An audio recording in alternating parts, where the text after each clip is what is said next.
Assalamualaikum warahmatullahi wabarakatuh.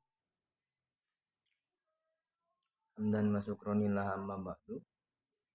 Sebelumnya mau memperkenalkan diri. Nama saya Gugun Gumelar dari kelas PAI 4B dengan NIM 010122010027. Oke, baik, di sini saya ditugaskan untuk memenuhi tugas UTS mata kuliah komunikasi pembelajaran. Nah, di sini saya mau menjelaskan tentang komunikasi pembelajaran lisan dan komunikasi pembelajaran lisan, pembelajaran lisan dan mendengarkan. Oke, baik teman-teman.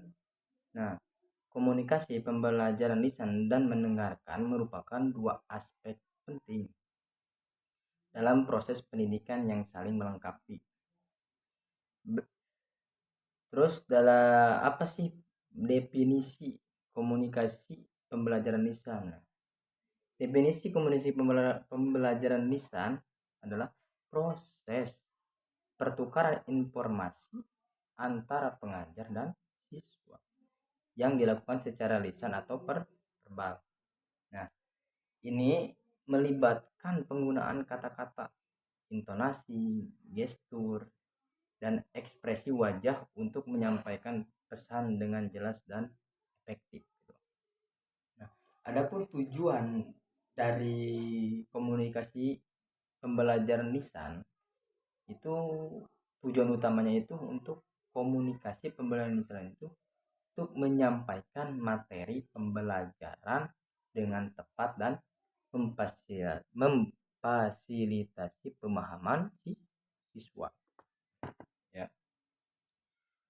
Nah, hal ini juga bertujuan untuk membangun interaksi yang baik antara pengajar dan siswa. Gitu. Menciptakan lingkungan pembelajaran yang inklusif dan meningkatkan keterlibatan siswa dalam proses pembelajaran. Adapun komponen penting dari komunikasi pembelajaran lisan itu, komponen pentingnya dari itu tuh termasuk kejelasan, struktur, kecerdasan emosional, terus responsifnya kepada kebutuhan siswa, dan berkemampuan untuk memotivasi dan menginspirasi.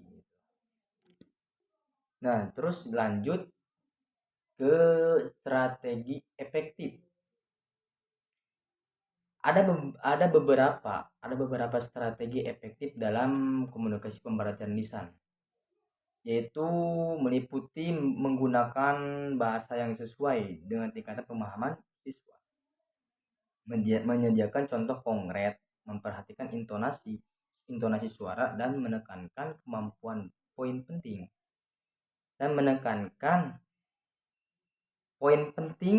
dan memfasilitasi diskusi dan tanya jawab. Nah, itu. Jadi strategi efektif dalam komunikasi pembelajaran lisan itu meliputi menggunakan bahasa yang sesuai dengan tingkat pemahaman siswa.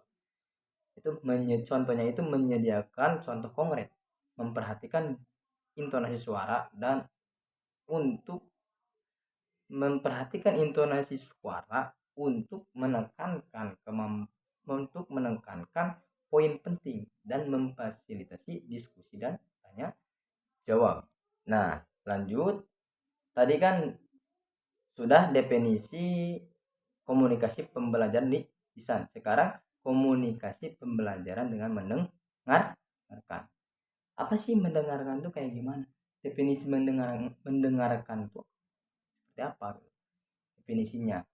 Ya, definisi mendengarkan adalah kemampuan untuk secara aktif memperhatikan, memahami, dan merespon apa yang disampaikan oleh pembicara. Nah, ini merupakan aspek penting dari pembelajaran yang melibatkan pemahaman terhadap materi yang disampaikan oleh pengajar atau sesama siswa. Itu gak bisa di apa ya, komunikasi itu mendengarkan itu pasti sih gak bisa jauh dari mendengarkan. Nah, adapun tujuan dari mendengarkan ini itu tujuan mendengarkan itu untuk memperoleh pemahaman yang mendalam tentang materi yang diajarkan, pengembangan keterampilan kritis dan membangun hubungan yang baik antar siswa dan pengajar. Penting itu mendengarkan.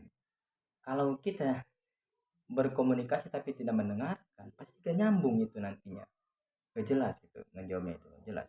Nah, adapun komponen penting dari kemampuan mendengarkan termasuk fokus, pemahaman, interpretasi, evaluasi, dan respon terhadap pesan yang disampaikan. Itu komponen pentingnya.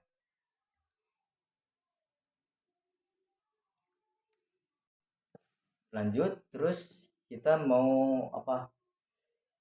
Strategi efektif. Nah, ada beberapa strategi efektifnya untuk meningkatkan kemampuan mendengarkan yang meliputi mempraktekkan aktif mendengarkan dengan memberikan respon verbal atau tulisan. Nah, meminta klarifikasi ketika diperlukan, mencatat poin-poin penting gitu. Mencatat poin-poin penting. Apa lagi? Mempraktekkan empati dengan memahami sudut pandang pembicara. Kombinasi antara komunikasi pembelajaran lisan, kombinasi antara komunikasi pembelajaran lisan yang efektif dan kemampuan mendengarkan yang baik membentuk dasar yang kuat untuk proses pembelajaran yang efektif dan bermakna. Oke.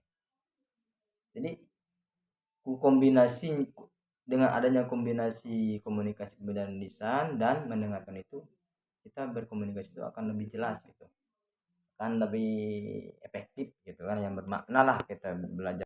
Oke, nah kita beri ya jangan banyak-banyak sih ya, salah satu contohnya gitu komunikasi pembelajaran itu seperti pengajar bilang gini, hari ini kita akan membahas cara menulis deskripsi yang mendalam tentang tempat favorit kita, seperti itu. Pertama, mari kita bahas kata sifat yang biasa digunakan dalam deskripsi seperti indah, damai, atau berwarna. Itu salah satu contohnya gitu. Hari ini kita akan membahas cara menulis deskripsi yang mendalam tentang tempat favorit kita. Deskripsi mendalam tentang tempat favorit kita. Nah, nanti yang bakal dibahas itu tentang deskripsinya itu tentang indah dan damai. Indah, damai, atau berwarna. Nah, itu ya contohnya, salah satu contoh itu gitu aja lah. Nah, sekian dari saya, mohon maaf kurang lebihnya. Ya masih belajar ya. Kalau ada koreksi mohon dikoreksi, tolong dibenarkan gitu. Allahumma fiq ila aqwamit thoriq. Wassalamualaikum warahmatullahi wabarakatuh.